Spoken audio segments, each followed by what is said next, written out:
Oi, gente, tudo bem? O tema da nossa aula hoje é Europa. Então, a gente vai estudar um pouquinho das características geográficas desse continente que tem uma importância muito grande no mundo, na história, que expandiu a cultura deles por várias regiões da Terra, principalmente a partir das grandes navegações, a nossa religião cristã, a nossa língua portuguesa, por exemplo, a gente herdou de Portugal, que é um país do continente europeu. Então vejam a importância desse continente para o nosso território brasileiro, para o nosso povo e também para o mundo, né? Então a gente vai começar estudando as características geográficas. Então fica de olho aí nesse próximo slide. Olha só, a Europa no mundo. Vamos começar por isso. Foca aí na linha do Equador. A linha do Equador divide o mundo em dois hemisférios, norte e sul. Tudo que está acima do Equador é norte, tudo que está abaixo é sul. Então, de cara já dá para ver que todo o território europeu está no hemisfério norte. Agora foca no meridiano de Greenwich. Ele divide o mundo em dois hemisférios, leste, que está à direita da sua tela, e oeste, que está à esquerda. Então, já dá para ver claramente que a Europa, a maior parte da Europa está no hemisfério leste. Tem um pedacinho aí que pega parte do Reino Unido, França, Espanha, Portugal, Irlanda, né, que ficam no hemisfério oeste, mas a maior parte está no hemisfério leste, de acordo com a linha de Greenwich. Certo? Vamos lá. Limites. Quais são os limites do território europeu? Então vamos lá. Ao norte, a Europa limita-se aí com o Oceano Glacial Ártico. Ao sul, com o Mar Mediterrâneo. A oeste, com o Oceano Atlântico. E a leste, com os Montes Urais. Se a gente observar assim as características do mapa da Europa, a gente percebe que é um continente pequeno, se comparado a outros continentes, né? Ele só é um pouco maior aí que a Oceania. Não é à toa que muitos países da Europa, gente, cabem dentro do território brasileiro. Tem até um mapa aqui que mostra, olha só. Alemanha, França, Espanha, Portugal, Iugoslávia, Noruega, Finlândia, Suécia, Polônia, Itália, vários outros países aí cabem dentro do território brasileiro. Então isso já dá uma noção de como o Brasil é grande, né? Não é totalmente a Europa que cabe no Brasil, né? A Europa tem mais de 10 milhões de quilômetros quadrados, o Brasil tem pouco mais de 8 milhões, mas assim, a maior parte dos países cabem sim dentro do território brasileiro. Voltando aí, apesar da Europa ser um continente pequeno, ela é dividida em vários países, mais precisamente em 50 países. Né? Tem aqui, olha, um dos menores países do mundo, que é o Vaticano, fica, não sei se dá para ver aí, mas fica na Itália. Apesar de ficar na Itália, o Vaticano é um estado independente, né? Por isso considerado aí um dos menores países do mundo, certo? Então, a população, ela conta, o continente europeu, ele conta com a população aí de aproximadamente 744 milhões de habitantes, distribuídos aí por esses 50 países, beleza? Então, vamos seguindo.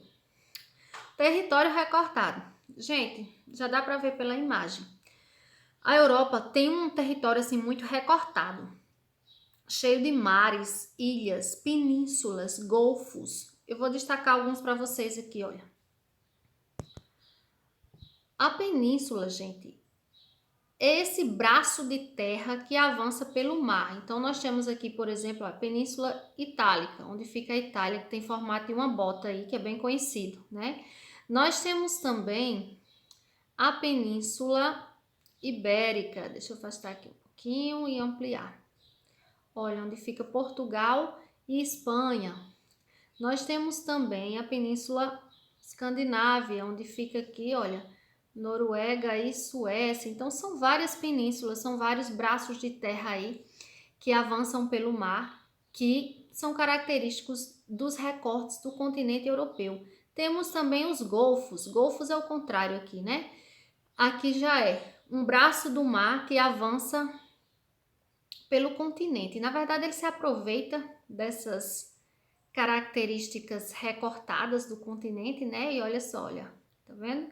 O mar dentro aqui fica cercado, essa parte do mar fica cercada pela terra. Isso é um golfo, então tem vários no continente europeu. E temos também as ilhas, né? Por exemplo, o Reino Unido aqui, olha, fica ilhado, fica numa ilha, né? Ilha é o que, gente? Na verdade, ilha é um pedaço de terra rodeado pelas águas. Ele não tem nenhum contato com o continente, ele é separado. E é uma característica muito forte da Europa, a grande presença de ilhas, tá? A Irlanda, a Islândia, são países que ficam ilhados e fazem parte aí do continente europeu, certo? Basicamente é isto, vamos seguir. Se você observar aqui, olha, direitinho, essa imagem, você vai ver que Europa e Ásia formam uma só massa de terra. E por que eles são separados? Então, assim, do ponto de vista geológico, é uma só massa de terra, eles são unidos. Mas tem um detalhe. Lembrando, gente, que essa massa de terra aí, ela é chamada o quê? Eurásia. A junção da Europa com a Ásia, o supercontinente.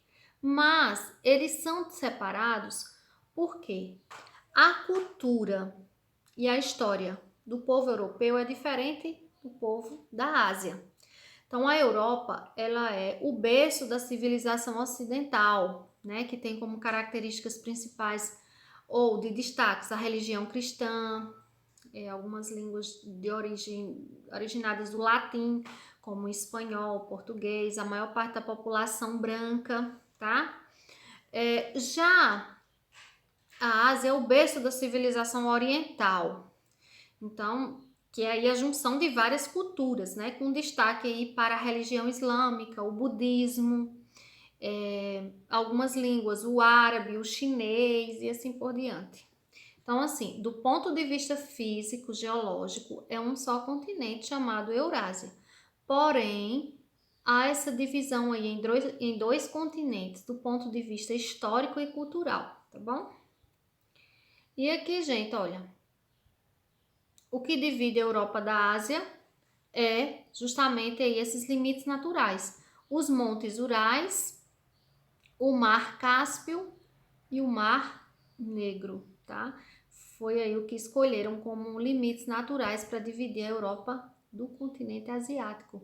E aqui mais um detalhe importante, existem alguns países que são transcontinentais, ou seja, parte deles está na Europa e parte deles está na Ásia. Quem são? Rússia, Turquia e Chipre.